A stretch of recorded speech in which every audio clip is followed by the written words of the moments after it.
मेरा नाम सोनम है। मैं एक आम घर की लड़की हूँ। 10 लाख रुपए के लिए मेरी जिंदगी में उथल पुथल मच चुका था। मुझे यह पैसे चाहिए थे। मेरे बॉस ने कह दिया था कि जो भी लड़की मेरे बेटे से शादी करेगी उसे यह रकम दूंगा। उस रकम को पाने की लालसा मेरे अंदर इतनी ज्यादा बढ़ गई थी। उन पैसों की चाहत मेरे अंदर इतनी ज्यादा थी कि मैं खुद को ही कुर्बान कर दिया। मैं मालिक के बेटे से शादी करने को तैयार हो गई थी। यह पैसे मैंने क्यों लिए थे वह तो अलग कहानी है, पर लेने के बाद मेरे साथ क्या हुआ वो सोचते ही मेरा दिल दहल उठता है। सब लोगों ने मुझे मना किया था कि उसके बेटे से शादी न करो। मालिक का बेटा तो बिल्कुल सनकी पागल है। इस दुनिया में कोई भी लड़की नहीं जो उससे शादी को तैयार है। क्यों अपनी जिंदगी बर्बाद करने को तुली हो। पिज्जा हाउस की सारी लड़कियां मुझे समझाई थी, कहने लगी 10 लाख रुपए के लिए क्यों खतरे में मत कूदो, पर मैंने हाँ कर दी थी। मेरे पापा मम्मी ने भी मुझे बहुत समझाया थे, पर किसी की बातों का मुझ पर कोई असर न हुआ। मैं भी काफी दबंग किस्म की लड़की थी। मेरे अंदर खौफ नाम की कोई चीज नहीं थी। मैं दुनिया में बेखौफ घूमती थी। मैंने यही सोचा था कि उस लड़के को भी काबू कर लूंगी। मालिक ने मुझे एक हाथ पैसे दिए और दूसरे हाथ मैरिज रजिस्ट्री पेपर में साइन करवा लिया था। मैंने तो अपने होने वाले पति की शक्ल तक नहीं देखी थी। बस पिज्जा हाउस के मालिक कागजात लेकर आ गए थे। उन्होंने कहा कि तुम्हारी शादी हम अच्छे तरीके से करेंगे। कानूनन शादी तो हो चुकी थी और शादी को लेकर मेरी कोई बड़े अरमान भी नहीं थे, पर यहाँ मेरे साथ काम करने वाले सभी लोगों को शादी में न्योता दिया गया था और मेरी होने वाले पति सेहरा बांधकर मुझसे शादी कर ली थी। मेरे दिल में बस यही डर समा रहा था कि मैं अब तक अपने पति की शक्ल नहीं देखी है। उनके पापा की शक्ल तो देखी है, पर वह तो बुजुर्ग इंसान है। बिना किसी से बात किए, बिना किसी की शक्ल देखे यूं मैं उससे शादी कर ली थी और उसके बारे में इतनी अफवाह भी सुन रखी थी कि मेरा दिल बड़ी जोर से धड़क रहा था। डर से मुझे पसीना आने लगा था। एक अजीब सा एहसास मुझे हो रहा था। अब मैं अमिताभ की बीवी बन चुकी थी। जाने मेरा पति कैसा है, मुझसे प्यार करेगा भी या नहीं, और लोग उन्हें अलग अलग नाम से क्यों बुलाते हैं। कोई पागल कहता है, कोई सनकी कहता है, तो कोई सरफिरा। आखिर लोगों के बीच में वह इतना बदनाम क्यों है। मालिक तो बहुत रईस है, फिर कोई लड़की उनके बेटे से शादी करने को तैयार क्यों नहीं थी। अमिताभ के नाम से ही खौफ क्यों खाते थे। मुझे इस नौकरी को भी 2 महीने ही हुए थे। मैंने आज तक अमिताभ को पिज्जा हाउस में आते नहीं देखा। उसके पापा अपने हाथों से बिजनेस संभालते थे। विदा होकर मैं अपने ससुराल आ गई थी, पर मेरे ससुराल में कोई औरत नहीं थी जो मेरा स्वागत करती। मेरे ससुर और मेरे पति ही थे। सुहाग रात का वक्त आ गया था, पर मेरा कमरा सजा हुआ नहीं था। कोई औरत नहीं थी तो देखने वाला भी नहीं था, न ही कोई मुझे तैयार करने वाला था। मैंने अपने कपड़ों में से एक अच्छा सा कपड़ा निकाल कर पहन लिया था और खुद ही तैयार हो गई थी। अब मैं अपने पति के कमरे में आने का इंतजार करने लगी थी। शादी करते ही जाने मेरा पति कहाँ चला गया था। मेरे पापा मम्मी तो शायद उनकी शक्ल देखी होगी, पर मुझे मौका नहीं मिला था। जाने क्यों मेरी मम्मी मेरे सीने से लिपट कर रो रही थी। कहा, बेटा तूने यह बहुत बड़ी भूल कर दी है। एक ऐसी लड़की से तूने शादी कर ली है। तुझे पैसे के लालच में आकर इतना बड़ा कदम नहीं उठाना चाहिए था। पर मैंने पैसे एक खास मकसद से ही लिए थे और मैं जानती थी कि मैं आग में कूदने जा रही हूँ। सब सोच सोच कर मैं बहुत घबराने लगी थी। सुहाग रात की सेज में मानो फूल की जगह पर कांटों पर बैठी थी और वह कांटे मेरे सीने को छलनी छलनी कर रहे थे। अचानक दरवाजे में किसी के आने की आहट हुई। वह लम्हा आ चुका था, मेरी जिंदगी का सबसे बड़ा लम्हा। कभी मैंने सपने में भी नहीं सोचा था वह दिन भी मुझे देखना पड़ेगा। जब मेरे पति ने कमरे में कदम रखा तो उनका चेहरा देखते ही मैं थर थर कांपने लगी थी। उनका भयानक चेहरा मेरे दिल दहला देने के लिए काफी था। काटो तो खून नहीं, सांस लेना भूल गई थी। वक्त बिल्कुल थम चुका था। मैं अपने पति की तरफ से नजरें हटा नहीं पा रही थी। जैसे जैसे वह मेरे करीब आ रहा था मेरा रोम रोम कांपने लगा था। मैं यही सोचने लगी कि यह इंसान है या दरिंदा। पल भर में वह मेरे बिल्कुल करीब आ गया और मुझे ऐसे घूरने लगा जैसे कि कोई शेर हो और मैं मेमना। शेर अपना शिकार करने के लिए पूरी तरीके से तैयार था। जाने अपनी पॉकेट से क्या निकाला। मुझे लगा शायद यह शेर मेमने को कोई तोहफा देगा, पर उसके हाथ में तो एक डिब्बी थी। जब देखा तो उसके अंदर शहद था। मेरे जिस्म में वो शहद लगाने लगा और उसके बाद उसने जो किया, मैं चीख चीख कर बेहोश हो गई। दोस्तों, मेरी लिखी ऐसी कहानी सुनने के लिए चैनल को सब्सक्राइब करें। मैं एक बहुत ही साधारण घर की लड़की हूँ। मेरे पापा एक मजदूर है। मैं कोई करोड़पति घर में पैदा नहीं ली थी, पर अपने पापा की लाडली थी। इतनी लाडली थी कि मेरे पापा जो भी कमाते, मेरा दाखिला अपने हैसियत के हिसाब से एक अच्छे स्कूल में करवा दिया था। मेरे पापा का सपना था कि मैं बड़े होकर कोई काम करूं और माँ बाप का नाम रोशन करूं। वह मुझे बहुत आगे तक पढ़ाना चाहते थे। मैं अपनी मम्मी पापा की इकलौती बेटी थी। मैं इंटर पास कर गई और कॉलेज में एडमिशन लेने के लिए फॉर्म भी ले लिए थे। एक दिन मैं कॉलेज के चक्कर काट कर घर वापस आ रही थी तो मेरे घर के बाहर लोगों की भीड़ जमा थी। घबराई हुई सी मैं दौड़ती हुई घर के अंदर आई तो मेरी माँ जोर जोर से रो रही थी। मैं घबरा गई कि मेरे पापा को कुछ हो तो नहीं गया। मैं माँ के पास गई तो माँ मुझसे लिपट कर रोने लगी। मेरी जान सूखने लगा।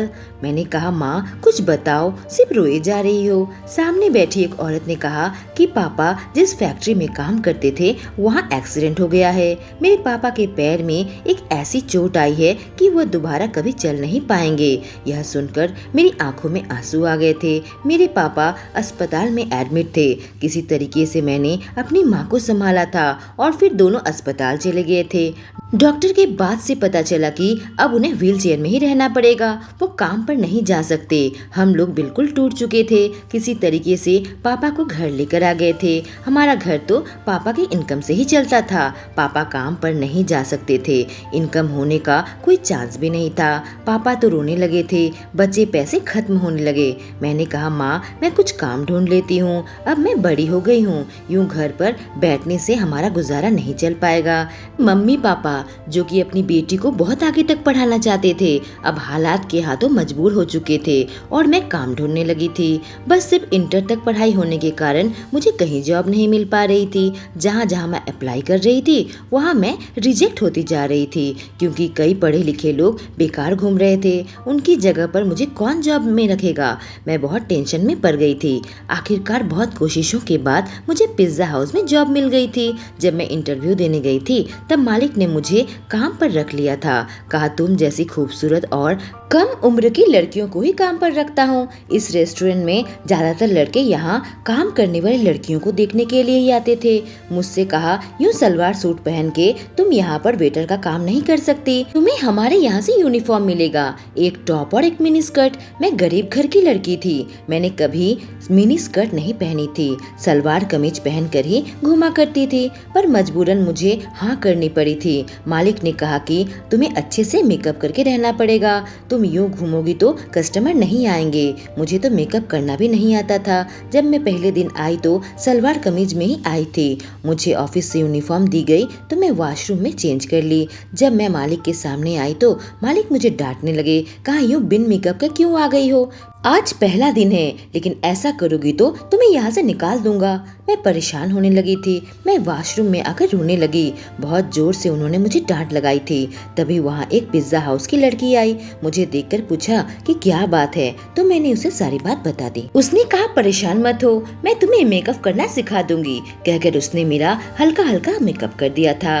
पहले दिन मुझे बस पिज्जा हाउस के गेट पर खड़ा होकर कस्टमर को मुस्कुराकर स्वागत करना था। जो भी नौजवान लड़के आते गंदी नजर से मुझे घूर घूर कर देखते और मुझे हंस हंस कर उन लोगों का स्वागत करना पड़ रहा था। किसी तरह से पहला दिन काट कर मैं घर आ गई थी। बहुत परेशान होकर मैं रोने लगी थी। तभी मेरी माँ जोर जोर से दरवाजा खटखटाने लगी। मैं जल्दी से अपने आंसू पोंछ लिए थे। मेरे मन में बस यही ख्याल आ रहा था कि मैं यह नौकरी छोड़ दूंगी, पर मैं अपनी माँ के सामने रोना नहीं चाहती थी। मेरी माँ बहुत मुस्कुराकर अंदर आई और कही, बेटा काम कैसा लगा। मैं उन्हें सारी बातें बता देना चाहती थी कि मैं थक कर चूर हो गई हूँ। सारा दिन गेट में खड़े खड़े आते जाते लोग मुझे बुरी नज़र से घूर रहे थे और एक छोटी सी स्कर्ट पहन के मैं बिल्कुल अनकंफर्टेबल थी। इससे पहले कि मैं कुछ कह पाती, मेरी माँ ने कहा, बेटा एक खुशखबरी है। मैंने कहा, क्या बात है माँ? उसने कहा, तुम्हारे पापा दोबारा चल सकते हैं। मैं खुशी से उछल पड़ी और कहने लगी, माँ पापा चलने लगे हैं क्या? मेरी माँ ने कहा, नहीं बेटा, पर मैं आज बड़े डॉक्टर से मिली थी। वो तुम्हारे पापा के पैर की सर्जरी करके दोबारा उन्हें ठीक कर सकते हैं और उसके बाद उन्हें उनकी थेरेपी चलेगी ताकि वह दोबारा चलने के लायक बन जाए। इस काम में बहुत पैसे खर्च होने वाले हैं क्योंकि इसका सर्जरी करवाना बहुत महंगा है और थेरेपी करके ठीक होते होते 1-2 साल लग जाएंगे। पर 2 साल के बाद अगर तुम्हारे पापा ठीक हो गए तो तुम दोबारा कॉलेज जा पाओगी। तब तक किसी तरीके से काम करके तुम घर चला लो बेटा। मैंने कहा, माँ कितना खर्चा आएगा? मेरी माँ कहने लगी, 1-2 साल ट्रीटमेंट में तो कम से कम 10 लाख का खर्चा आएगा। सर्जरी और थेरेपी दोनों ही महंगी है। 10 लाख सुनकर तो मेरे होश उड़ गए थे। मैंने कहा, माँ इतने पैसे कहाँ से आएंगे? मेरी माँ कहने लगी, तुझे तो अच्छी नौकरी मिल गई है, अगर तू कंपनी से लोन मांग ले तो। मैंने अपनी माँ से यह बात छुपा ली थी कि मुझे क्या काम करना पड़ता है। मेरी माँ को तो यह लगता था कि मैं कहीं बड़े जगह पर नौकरी करती हूँ। मुझे पता था कि मेरे पापा के इलाज के लिए पैसा मेरा मालिक कभी नहीं देगा। मैं मन मारकर वहाँ पर काम पर जाने लगी थी। अब उन लोगों ने मुझे वेटर के काम पे रख दिया। जब किसी टेबल में ऑर्डर लेने जाती तो यंग लड़के काफी देर तक मुझे खड़ा रखते और मुझे देखते रहते थे। बस इस काम में एक ही चीज अच्छी थी कि मुझे टिप्स मिल जाती थी। इन पैसों को जोड़कर भी 10 लाख रुपए कमा पाना असंभव था। मेरी सैलरी 15,000 थी और टिप्स के ऊपर से 2-3 हजार एक्स्ट्रा मिल जाते थे। 1 महीना काम करने के बाद मेरी माँ ने कहा, बेटा अपने मालिक से लोन की बात करके देखो। अब मैं घबराने लगी थी, लेकिन मेरी माँ मुझ पर बार बार दबाव डालने लगी। एक दिन मैंने मालिक से पूछा कि मालिक मुझे कुछ पैसे लोन में चाहिए। मालिक मेरी बात सुनकर मेरी तरफ ऐसे देखने लगे जैसे कि मैंने उनका दिल मांग लिया है। कहा, लोन नहीं मिल सकता बेटा, लेकिन मेरी किस्मत अच्छी थी कि कुछ दिन के अंदर मालिक ने अपने बेटे की बात सबको ऐलान कर दिया था और इस इनाम के तौर पर 10 लाख रुपए देने का फैसला किया था। 10 लाख रुपए मैं अपने पापा के इलाज के लिए लिए थे। इलाज शुरू होते ही शादी करके मैं उस घर पर आ गई थी और सुहाग रात की सेज में पहली बार अपने पति को जब देखा तो मेरे होश उड़ गए थे। उनके बाल लंबे लंबे थे, मुंह पर लंबी दाढ़ी और घने मूंछ थे। आदमी नहीं बल्कि शैतान लग रहा था। कोई बनमानुष मेरे जिस्म में, मेरे होठों में शहद लगाकर वह अपनी जीभ से उसे चाटने लगा था। उसके मुंह से ऐसी बदबू आ रही थी जाने कभी ब्रश नहीं किया हो। मेरे अंदर बेहोशी छाने लगी थी, मुझे उल्टी आने लगी थी। यह बनमानुष मुझे क्या समझ लिया है? इससे पहले कि मैं कुछ कह पाती या कर पाती, मैं चीख कर बेहोश हो गई थी। जब मेरी आंख खुली तो मेरे सामने डॉक्टर बैठे हुए थे। मेरे ससुर भी मेरे सामने बैठा हुआ था। डॉक्टर मुझे कुछ दवाइयाँ देकर वहाँ से चले गए थे। मेरे ससुर ने कहा, बेटी तुम्हें 10 लाख रुपए चाहिए थे, मैंने तुम्हें दे दिए। तुम्हारे पापा धीरे धीरे इलाज से ठीक हो जाएंगे, लेकिन तुम्हें मेरे इस पागल बेटे को ठीक करना है, इसे इंसान बनाना है। यह पहले ऐसा नहीं था, पढ़ा लिखा है। यह वक्त और हालात ही है जो इसका यह हाल हो गया। पर मैं जानता हूँ कि तुम अपने प्यार से, अपने मोहब्बत से इसे ठीक कर सकती हो। यह कहकर मेरे ससुर वहाँ से चले गए थे। मैं यही सोचने लगी थी कि जिस जीव के साथ इन्होंने मुझे शादी के बंधन में बांध दिया है, उस जीव को इंसान कैसे बनाऊं। अगले दिन सुबह जब मैं नाश्ता करने के लिए बाहर आई तो नौकरानी सबको नाश्ता दे रही थी। मेरे पति वहाँ बैठा हुआ था और मेरी तरफ बड़ी ही अजीब निगाहों से देख रहा था। उसकी आंखों में मेरे लिए एक नफरत नजर आ रही थी। मेरे ससुर जी ने कह दिया कि बेटी तुम्हें अब पिज्जा हाउस में काम करने की जरूरत नहीं है, तुम बस मेरे बेटे को संभालो, यही आज से तुम्हारा काम है। यह सुनकर मेरे पति अपने पापा को गुस्से से घूरने लगा था। मेरे ससुर बात आगे न बढ़ाकर उठकर काम पर चले गए थे।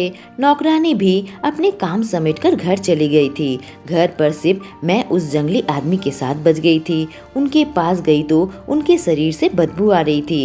मैंने कहा, चलो आपको नहला देती हूँ। वह मेरी तरफ ऐसे देखने लगा जैसे कि पानी के नाम से डरता हो, पर मैंने गुस्से से उसकी तरफ बड़ी बड़ी आंखें की और कहा, चलो अपना सर झुकाए बाथरूम के अंदर आ गया। मैं उसे अच्छे से नहलाने लगी थी और बालों में शैम्पू करने लगी थी। साथ ही मैं ब्रश से उसके दांत भी साफ किया। नहलाकर मैंने उसे अच्छे कपड़े दिए और वह पहनकर बाहर आ गए थे। मैं एक नाई को भी बुला लिया था। मैंने कहा उनके बाल काट दो, पर जैसे ही मैंने यह कहा मेरे पति बहुत ही गुस्से से खड़े हो गए। नाई को कहा, यहाँ से चले जाओ वरना तुम्हें ही काट दूंगा। उसने यह बात इस अंदाज से कही कि नाई इतना डर गया कि घर से निकलकर भाग गया। एक पल के लिए मैं बिल्कुल शॉक्ड हो गई। उनके अचानक गुस्से से मेरी आंखें फटी की फटी रह गई। उसके बाद मेरी तरफ देखा और कहा, मेरे मामलों से तुम दूर रहा करो। वो चले गए। एक दूसरे कमरे में अपने आप को बंद कर लिया। मुझे समझ नहीं आया कि उन्होंने ऐसा क्यों रिएक्ट किया। अगर वह कॉलेज लाइफ में अच्छे भले थे तो अचानक उन्हें क्या हो गया। मेरी आंखों में आंसू आ गए थे और मुझे वह दिन याद आ गया था जब मैं अपने प्रेमी के बाहों में थी। शादी करने की एक और वजह यह भी थी कि मैं जिससे प्यार करती थी वह मुझसे दूर हो गया था। जाने वह कहाँ चला गया था।